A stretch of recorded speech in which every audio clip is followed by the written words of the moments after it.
Family Matters, and we are going to bring up Jen Kessner Okay. as our first storyteller.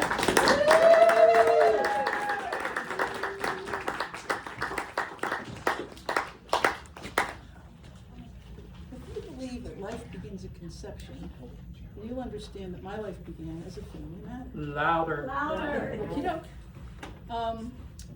Either I was born too soon, or my parents were married too late. I'm not sure which it was. But back in 1950, reversing the order of marriage and pregnancy was not well thought of, and I became a family matter.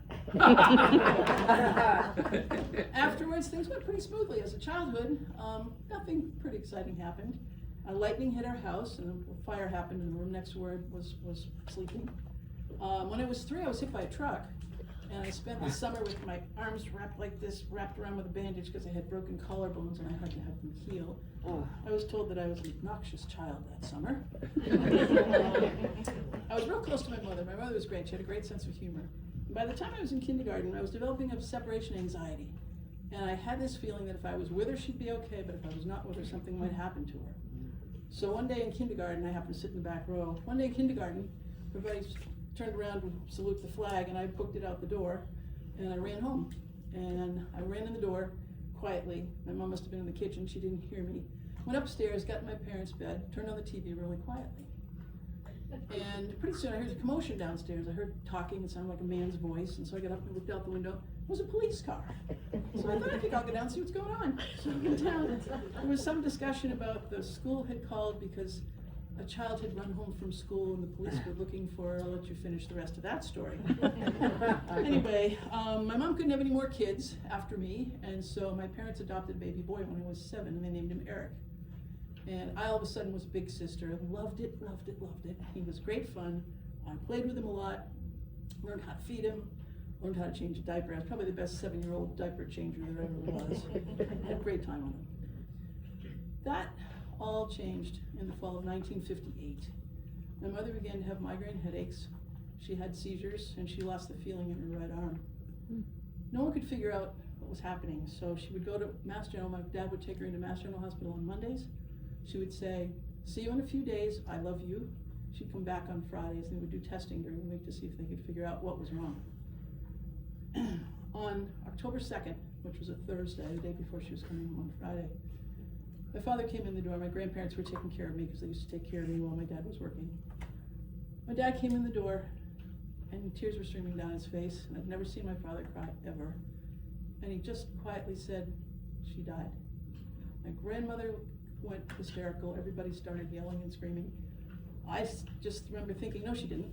And I ran upstairs to my parents' bedroom, got in bed, turned on the TV really loudly so I couldn't hear all the craziness that was going on downstairs. From that point in my life, I have memories that are vivid, and I have memories that are blank, a little bit of both. I don't remember anybody coming upstairs after me. I don't remember anybody coming up to say anything.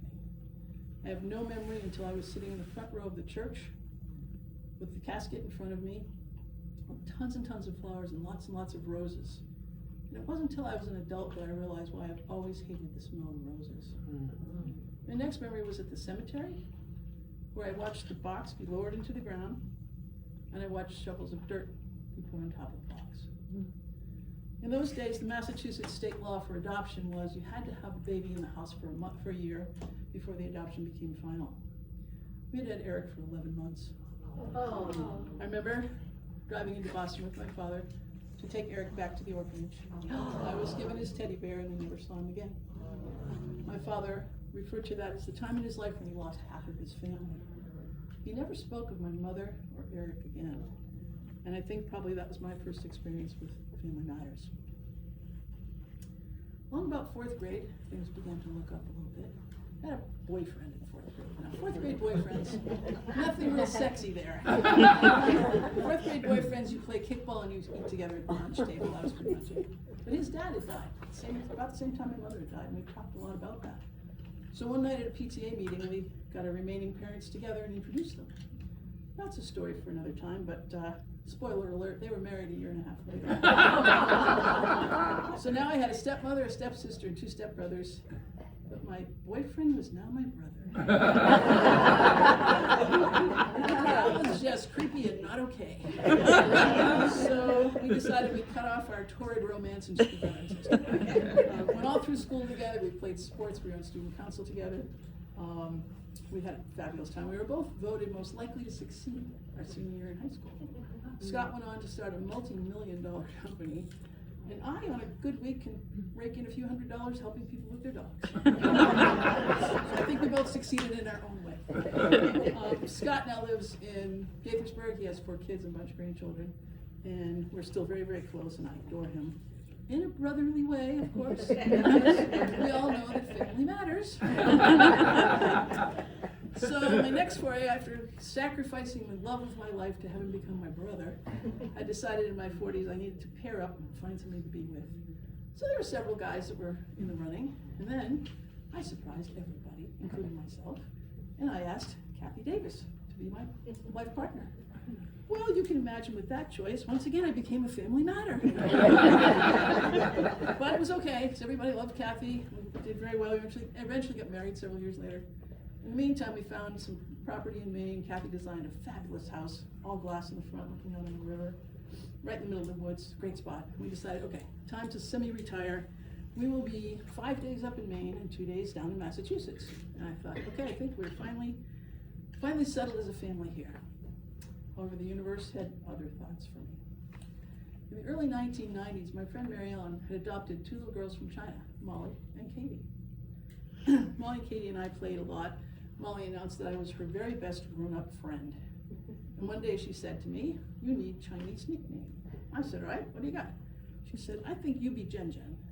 So I became Jen Jen to Molly and Katie, and to a lot of my friends that know me as that also.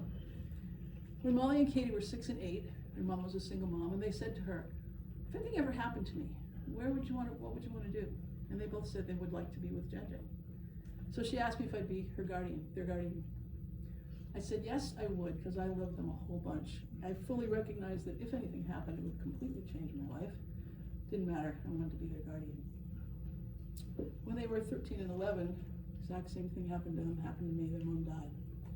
I immediately had to go from best friend to surrogate mother and guardian, and that was hard on all of us, because you can't be a friend and be a parent at the same time. It was very, very difficult. So everyone would say, "Aren't you wonderful for what you've done, and aren't you wonderful that you changed your life for these kids?" And I thought, yeah, and the kids changed my life too.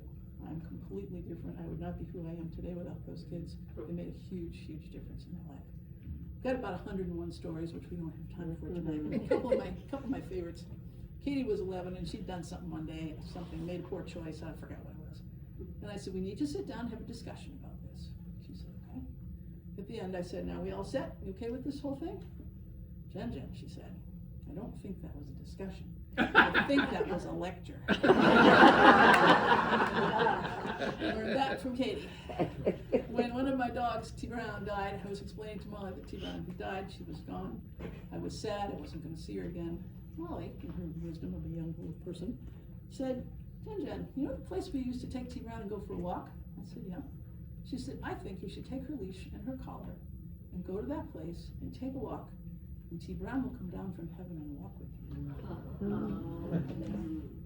Molly and Katie are now in their 30s. Kathy and I are in our 70s. I am thankfully no longer the guardian surrogate mother position. We are back to being friends. We have a great time together. We're together as much as we can. The kids are delightful. They're smart. They're caring. They're giving. They're a little bit feisty. I have no idea where they got that. Anyway, so at this particular point, I think what's been going on, several things have been going on. First of all, I'm really grateful that I got to do something that my mother never got to do. She never got to raise me, and I got to work with 2 little girls, fabulous young ladies.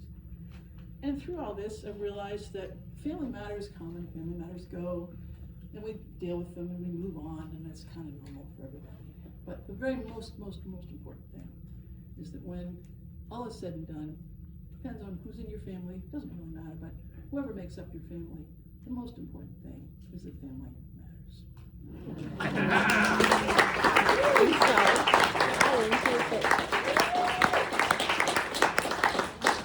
would also like to embarrass a couple people at the moment. Knew that was Kathy's here, Molly's here. All